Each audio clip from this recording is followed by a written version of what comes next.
Assalamualaikum warahmatullahi wabarakatuh. Alhamdulillahi rabbil alamin. Wassalatu wassalamu ala asyrafil anbiya'i wal mursalin wa ala alihi wa sahbihi ajma'in. Allahumma anfa'na bima 'allamtana wa 'allimna ma yanfa'una wa zidna 'ilma. Faqala asy-syaikhu asy-syarikhu Muhammad Asy-Syirbini Al-Khatibu rahimahullahu ta'ala wa nafa'ana bi'ulumihi fid darain.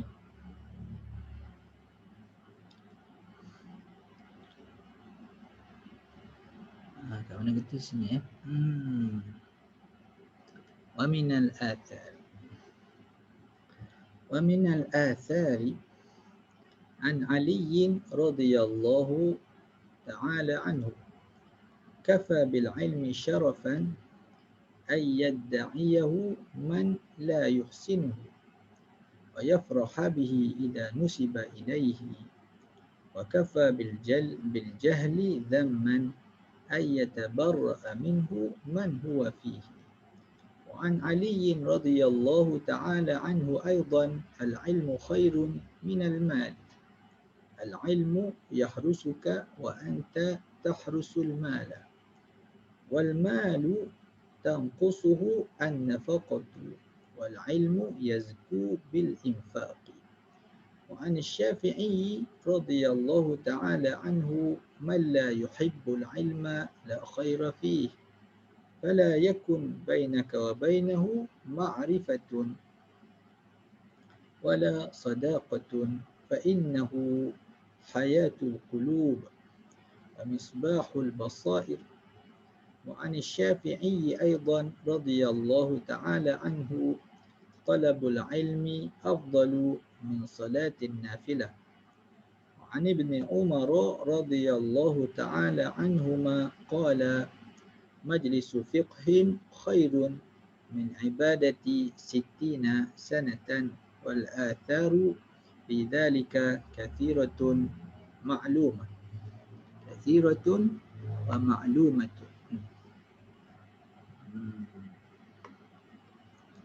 Ini sambung daripada kelebihan ilmu kerana ilmu dan yang berkait dengan ilmu berkait dengan orang yang menuntut ilmu dan juga orang yang mengajarkan ilmu pengetahuan. Jadi dah disebut dahulu tentang daripada ayat Quran, apakah ayat Quran dibagi kepada kita dahulu ya, ada 3 ayat, kemudian diberikan kepada kita 3 hadis Nabi sallallahu alaihi wasallam. 3. Kemudian sekarang ni didatangkan dengan athar. Jadi athar dia lebih umum lah. Athar ada atharus sahabah, atharu as-salafi as-salih, itu boleh lagi. Athar maknanya boleh juga guna athar kepada hadis Nabi pun, tetapi itu umum lah, lebih umum. Min athari Rasulillah, boleh, itu maknanya hadis. Jadi nak kata athar dia lebih umum lagi lah, lebih umum lagi. Pada akhbar, akhbar itu kadang-kadang memang masuk hadis ya. Athar biasanya tak masuk hadis biasa, tapi boleh juga athar. Athar maknanya kesan, peninggalan. Itu masuklah peninggalan Rasulullah sallallahu alaihi wasallam. Itu dibahas oleh ulama-ulama hadis dari segi penggunaan. Jadi bila kita tengok dia kata minal athar, disebut siapa di sini? Disebut Sayyidina Ali dan juga disebut Syekh Asy-Syarih kita lah. Apa nama ni? Syirbini Al-Khatib. Disebut nama Sayyidina Ali radhiyallahu taala anhu dan juga Al-Imam Asy-Syafi'i radhiyallahu anhu. Maknanya termasuk juga para ulama salafus soleh, maka dipanggil athar. Maknanya riwayat-riwayat daripada asal daripada Sayyidina Ali radhiyallahu anhu, kata Sayyidina Ali, kafa bil ilmi syarafan ayyadda'iyahu man la yuhsinuhu. Cukuplah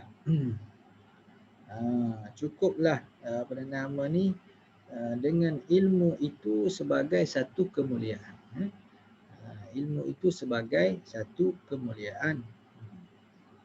Ayyadda'iyahu man la yuhsinuhu. Bahawa mendakwa akannya, maknanya akan ilmu tadi, man, itu fa'il ya, man sesiapa yang la yuhsinuhu, yang tidak cekap di dalam, yang tidak elok, tidak elok maknanya tidak cekap lah, maknanya tidak pandai ya. Kafa bil ilmi, kafa bil ilmi syarafan. Jadi bi tu kata para ulama, bi maknanya zaidah, bi zaidah. Ilmi ni pula di sini dia jadi maf'ul, maf'ulun bih ya. Kafa apa nama ni? Kafa iddi'a'u, kafa iddi'a'u man la yuhsinal ilma ilman. Itu maknanya lebih kurang. Kena apa nama ni, kena renungkan sendirilah ya. Kita tak sempat nak terangkan satu-satu tu ya. Nanti panjang sangat. Tapi maknanya ialah kata Sayyidina Ali, cukuplah tentang kelebihan ilmu itu, cukuplah bahawa orang itu dia mendakwa bahawa dia ada ilmu walaupun dia bukan pandai. Dia dakwa dia adalah ulama walaupun dia bukan ulama. Dia mendakwa. Maknanya orang suka dakwa. Yang suka dakwa ni maknanya suka mengakulah. Dia suka mengaku. Dia suka mengaku ada ilmu.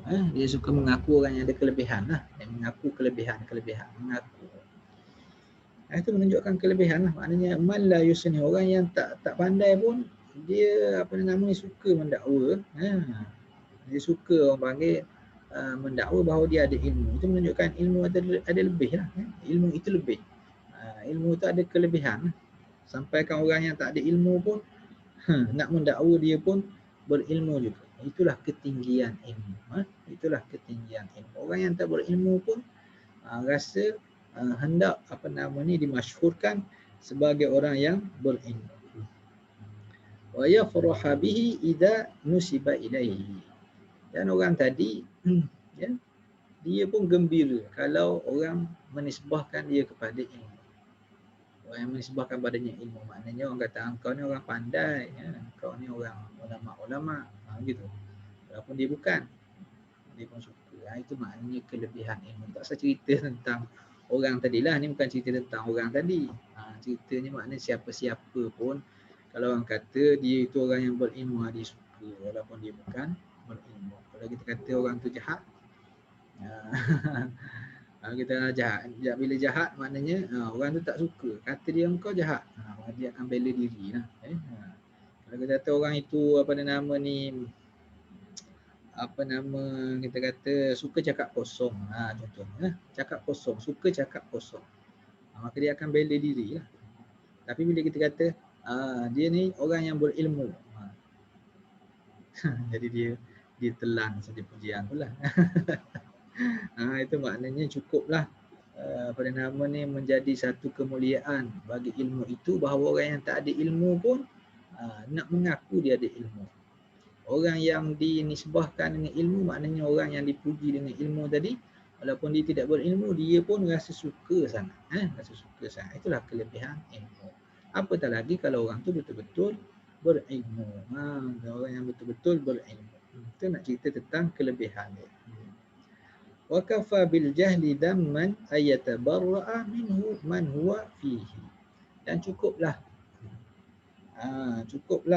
kejahilan itu sebagai suatu apa nama ni, suatu benda yang tercela, zaman satu benda yang tercela, suatu kejian, ayatabarra'a minhu, bahawa berlepas diri daripadanya, maknanya tidak mengakulah, berlepas diri daripadanya maknanya tidak mengaku daripadanya, daripada jahil itu siapa? Man huwa fi, orang yang termasuk di dalam jahil, maknanya orang jahil. Jadi mulianya ilmu berbanding dengan jahil. Kalau kata jahil, kau orang jahil, dia kata tak, aku bukan, tidak. Dia akan berlepas diri daripada jahil. Macam mana kau boleh kata aku jahil? Aku ni begini. Dia akan bela dirilah. Akan bela diri. Jadi ilmu itu semua orang suka. Makna dia. Kalau dia nisbah pada jahil, itu pun semua tak ada orang suka panggil Abu Jahal. Abu Jahal pun marah kan. Abu Jahlin, Abu Jahal, bapa jahil. Asalnya nama Abul Hakam ni, orang yang paling cerdik lah. Orang yang ada masalah apa, boleh menyelesaikan masalah. Tapi melawan Nabi SAW, jahil sangat. Jahil lawan Nabi SAW. Jahil lawan Quran ni jadi jahil lah. Walaupun tahu banyak urusan dunia, tapi tak tahu sedikit pun urusan akhirat. Tak tahu. Tak tahu halal, tak tahu haram, tak tahu Nabi atau tak Nabi. Kalau begitu, jahil sangat. Maka Nabi tukar gelaran dia. Yang orang puji dia, orang cerdik intelek pada zaman dia, ditukar nama kepada orang yang paling tidak cerdik, dipanggil Abu Jahal. Panggil Abu Jahal. Nama dia Amru ibnu Hisham. Jadi itulah maknanya kata Sayyidina Ali, itulah kelebihan ilmu. Kelebihan ilmu. Kalau orang kata ada dia tu bersifat berilmu, dia suka. Kalau orang kata dia bersifat jahil, dia tak suka. Itu pun sudah menjadi satu kemuliaan kepada ilmu. Wa an Ali radhiyallahu ta'ala anhu aidan, dan kata Sayyidina Ali radhiyallahu ta'ala lagi, al-ilmu khairun minal mal. Ilmu itu lebih baik daripada harta. Jadi ilmu pun adalah merupakan rahmat daripada Allah Ta'ala, anugerah daripada Allah Ta'ala, pemberian daripada Allah Ta'ala. Ilmu. Harta pun adalah anugerah daripada Allah Ta'ala, pemberian daripada Allah Ta'ala. Ilmu pun rezeki. Harta pun rezeki. Jadi kata dia, orang yang diberi ilmu itu lebih baik daripada orang yang diberi harta. Maksudnya ilmu lebih baik daripada harta. Itu perbandingan. Perbandingan dia, ilmu lebih baik daripada harta. Maknanya kalau orang itu dia ada ilmu saja, orang ni ada harta saja, maka orang yang ada ilmu lebih baik daripada orang yang ada harta saja. Kalau dia ada dua-dua, yang tu lagi baik.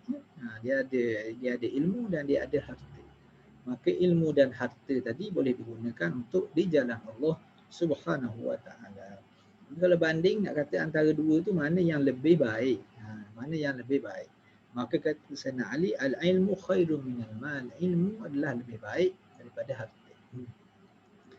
Ini pun diceritakan tentang kecerdikan Sayyidina Ali radhiyallahu anhu. Katanya ada orang Khawarij bertanya kepada Sayyidina Ali, yang manakah lebih apa? Yang lebih baik? Harta ataupun ilmu? Dia pun jawab satu jawapan. Dia kata ilmu adalah lebih baik kerana begini-begini. Yang orang tu balik. Orang lain pula tanya. Sama soalan. Sayyidina Ali bagi jawapan.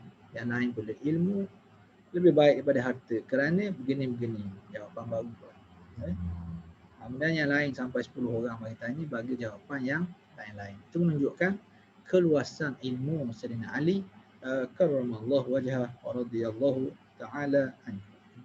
Jadi di sini diberi beberapa jawapan. Katanya ialah al-ilmu yahrusuka wa anta tahrusul mala. Ilmu itu memelihara engkau. Ilmu itu menjaga engkau. Ilmu yang jaga engkau. Wa anta tahrusul mal. Engkau pula, engkau yang jaga harta. Harta kalau engkau tak jaga, hilang dia. Tapi ilmu menjaga engkau. Dia menjaga engkau daripada mendapat kemurkaan Allah Subhanahu Wa Taala, dia juga memelihara engkau daripada mendapat mudarat di dunia ini. Itu satu kelebihan. Wal malu tunqisuhu an-nafaqatu. Eloknya dia tak bubuh tak bubuh koma lah di sini untuk menunjukkan ayat ni bersambung. Wal malu tunqisuhu an-nafaqatu wal ilmu yazku bil infaqi. Dan harta itu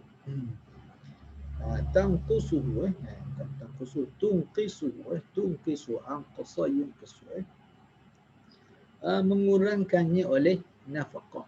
Nafaqah makna sedekah. Jadi harta itu tunqisuhu an-nafaqatu, belanja. Harta itu apabila kita berbelanja maka mengurangkannya. Harta, banyak harta. Mana kita dah beli, mana kita dah sedekah, mana kita dah belanja, mana banyak belanja. Harta dia macam mana? Harta jadi semakin sedikit. Sedikit. Tunqisuhu an-nafaqatu wal ilmu yazku bil infaq. Sedangkan ilmu pula menjadi semakin bertambah, semakin subur. Yazku zakat, makna subur dan bertambah itu. Bila kita bagi tahu ilmu, mengajar orang seumpamanya bil infaq.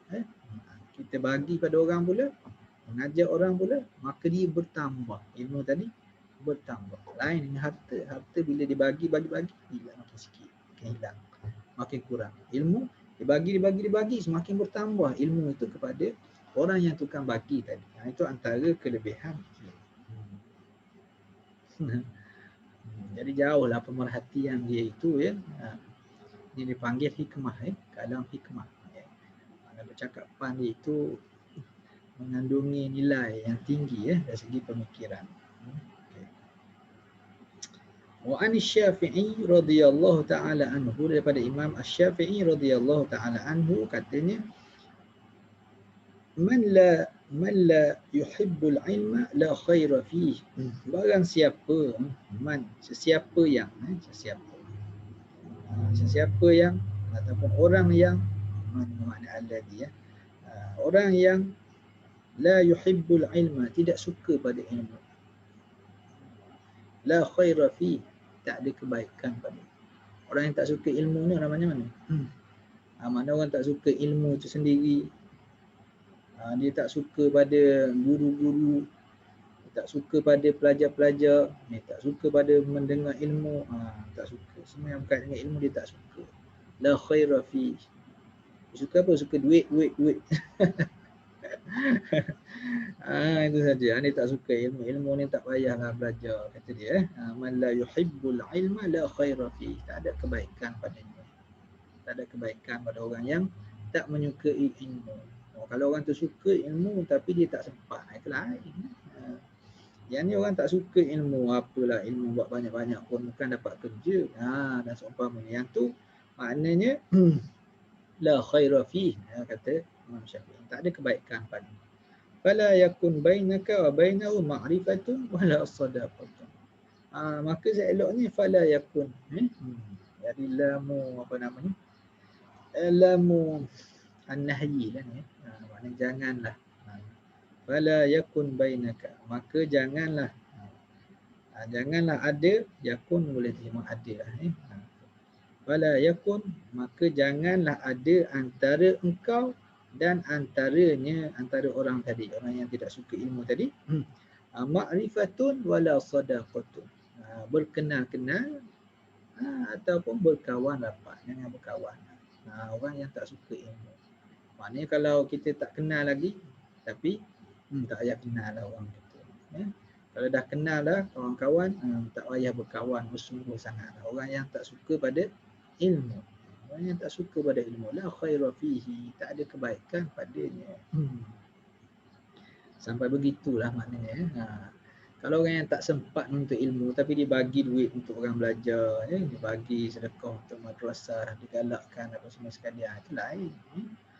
Yang ni orang yang tak suka ilmu, sekolah nak suruh tutup. Ustaz ni dia kata cakap saja, belajar agama tak ada kerja. Jadi dia menakut-nakutkan pula orang yang belajar agama, nanti susah, nanti nak kahwin macam mana. Dan macam-macam. Macam-macam. Yang tu la khaira fi. Tak ada kebaikan padanya. Tak ada. Tak payah berkawan pun tak apa. Itu makna kata Imam Asy-Syafi'i. Fa innahu hayatul qulubi, sesungguhnya ilmu itu adalah kehidupan bagi hati. Mana orang tak ada ilmu, macam hati dia mati. Tak ada. Hati mati, ya.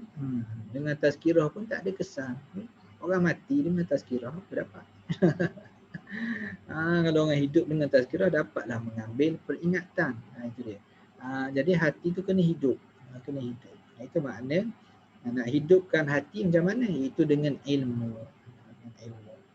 Dan fa innahu hayatul qulub wa misbahu al-basair.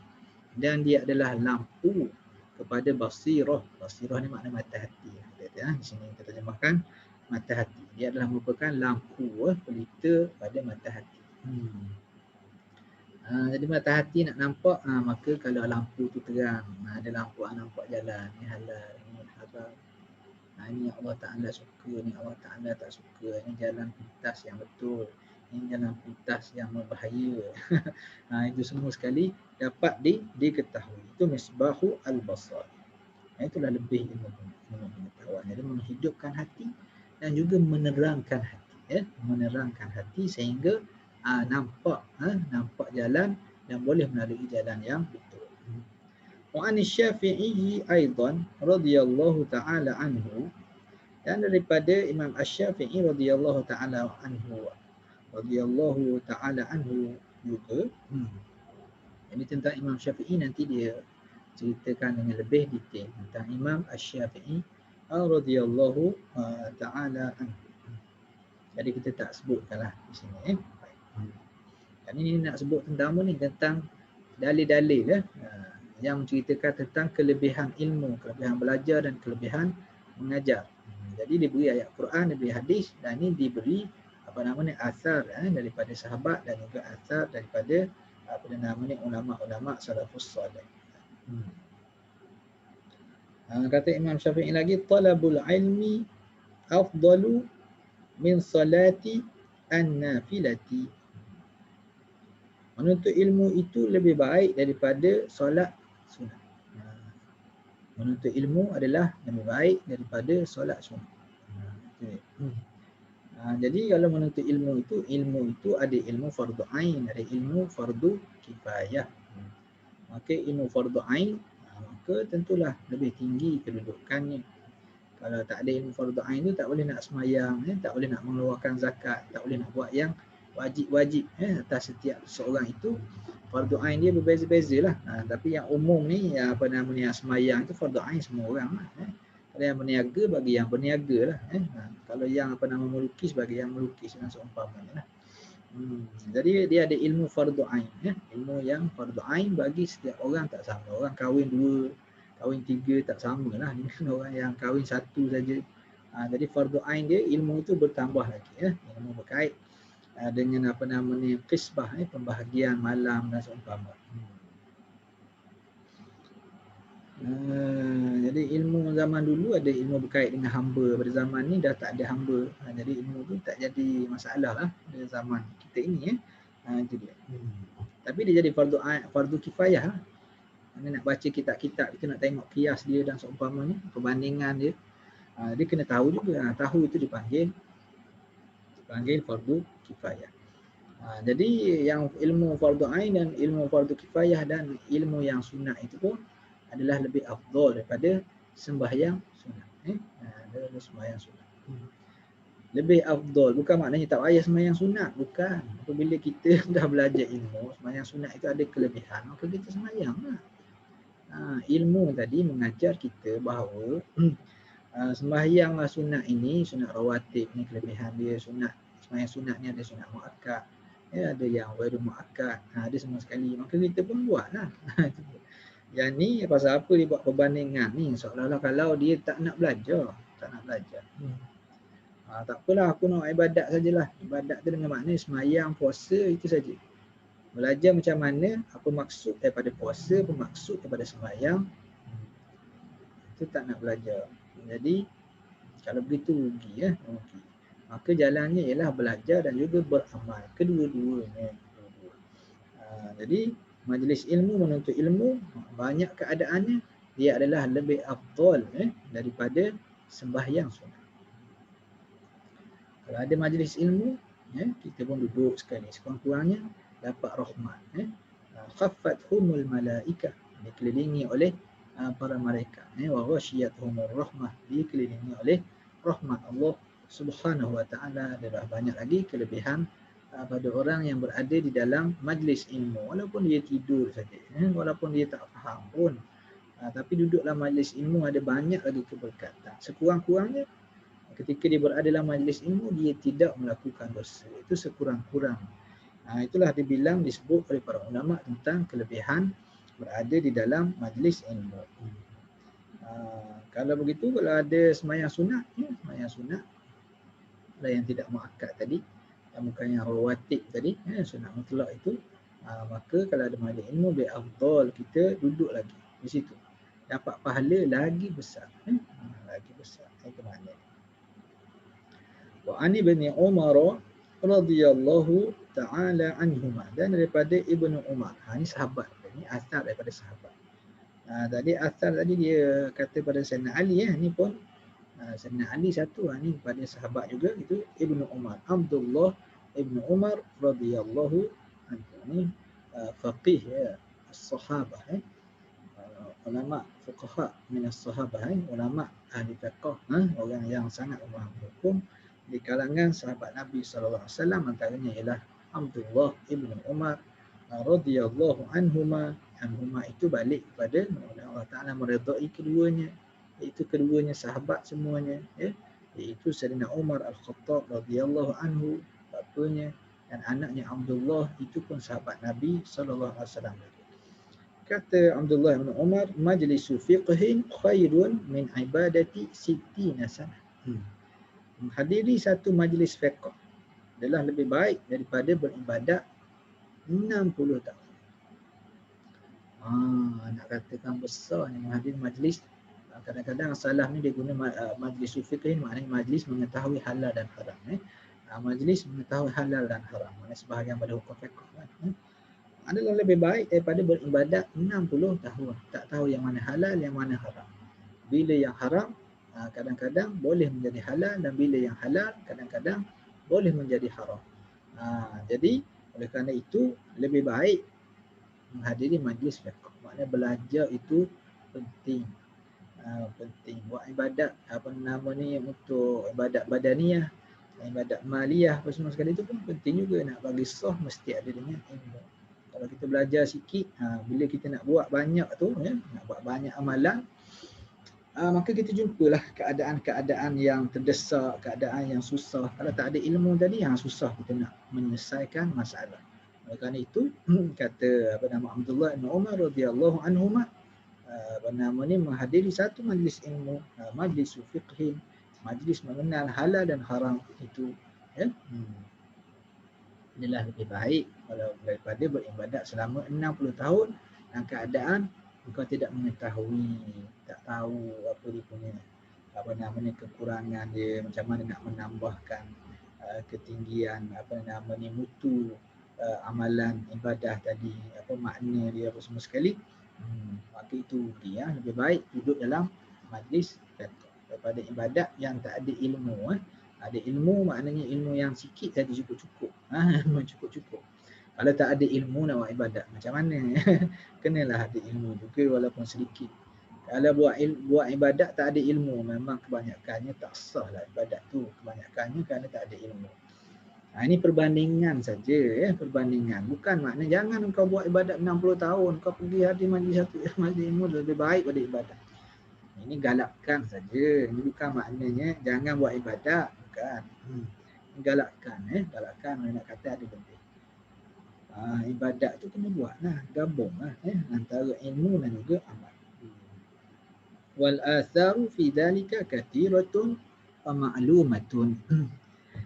Dan athar riwayat-riwayat yang begitu daripada sahabat Nabi dan juga para ulama salafus salih tentang kelebihan ilmu itu banyaklah sekali, banyak sekali. Maka kita macam mana menggabungkan, ini kata Imam Ahmad bin Hanbal, tak salah saya, rahimahullah ta'ala, kata aku tengok anak murid aku ni kebanyakannya dia belajar ketika umurnya sebelum 40 tahun. Bila dah 40 tahun maka mereka sibukkan diri mereka dengan beramal. Al-Imam Asy-Syafi'i radhiyallahu anhu membaca Al-Quran dalam keadaan biasa itu amal lagi, beribadat. Satu hari satu khatmah. Satu hari khatam satu Quran. Pada bulan Ramadan satu hari 2 kali khatam. Itu nak ceritakan banyak dia baca Quran. Imam Ahmad bin Hanbal banyak pula dia solat. Setengah riwayat kata sampai 1000 rakaat satu hari. Tapi itulah keberkatan masa pada para ulama itu, Allah Ta'ala beri sampai begitu rupa. Sampai begitu rupa. Oleh kerana ada ilmu tadi, dia pun menjadi ahli ibadat. Jadi ahli ibadat. Jadi ada orang yang ibadat dia lebihkan yang puasa. Ada orang lebih sembahyang, ada orang lebih Al-Quran, ada orang lebih sedekah, ada orang lebih zikir, macam-macam lah. Macam-macam. Itu adalah perbahasan para ulama mana yang lebih afdal dan seumpama. Jadi kebanyakannya duduk pada sembahyang dan juga berpuasa. Itu ibadat badaniyah. Tapi para ulama ini menyatakan yang lebih besar pahalanya ialah macam mana? Kalau sekiranya dia memberi manfaat pada orang lain, bukan pada diri kita saja. Tapi walaupun begitu, untuk diri kita tu mestilah ada lah untuk diri kita tadi. Kerana itulah ulama-ulama bersungguh-sungguh mereka itu di dalam melakukan amal ibadah, kerana mereka sudah ada ilmu dan ada keyakinan akan berjumpa dengan Allah Subhanahu Wa Taala. Itulah bekal untuk menuju Allah Taala. Jadi itulah beberapa yang disebut oleh Syekh Asy-Syarbini dalil yang menjadi memberi semangat kepada kita untuk belajar, untuk belajar. 3 ayat Quran, 3 hadis Nabi, dan ada 4 athar ini daripada Sayyidina Ali, ada 1. Kemudian daripada Imam Asy-Syafi'i, ada 2 lah, Imam Asy-Syafi'i. Kemudian daripada nama Ibn Umar ada 4 daripada athar.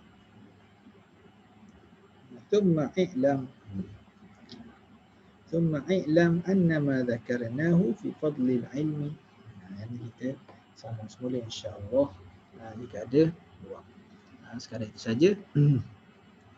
Allahumma anfa'na bil ilmi wa zayyinna bil hilmi wa jammilna bil afiyah wa akrimna bit taqwa wa sallallahu ala sayyidina Muhammadin wa ala alihi wa sahbihi wa baraka